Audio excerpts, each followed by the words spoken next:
পড়ে পড়ে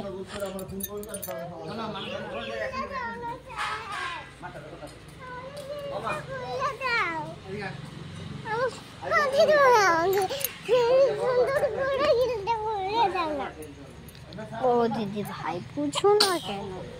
ওই যে উনি কত সুন্দর করে বসে আছে